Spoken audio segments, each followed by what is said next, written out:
ওই দিন সন্ধ্যায় আমরা বাইরে গিয়েছিলাম, তো রাস্তায় মাগরিবের আজান দিয়ে দিয়েছিল। তো আমরা একটা মসজিদে গেলাম নামাজ পড়ার জন্য। দেখেন মালয়েশিয়াতে কী সুন্দর মসজিদে নামাজের ব্যবস্থা আছে মহিলাদের। এখানে সব কিছুর ব্যবস্থা আছে, একবারে গোসল করা থেকে কাপড় চাপড় সব কিছু থাকে এই মসজিদগুলোতে। মহিলাদের জন্য আলাদা ব্যবস্থা, আলাদা গোসলখানা, বাথরুম।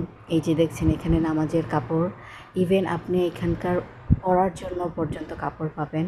পানির ব্যবস্থা, চায়ের ব্যবস্থা সব কিছু আছে। সেদিন এখানে তেমন মানুষজন ছিল না, তাই সব এগুলো বন্ধ ছিল।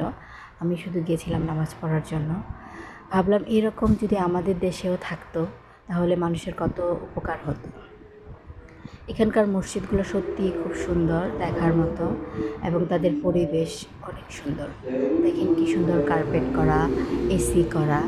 হ্যাঁ, গিয়ে কেউ এখানে রেস্ট করতে পারবে, শুয়ে বসে থাকতে পারবে, অজু গোসল নামাজ যা যা প্রয়োজন সব কিছুই করতে পারবে।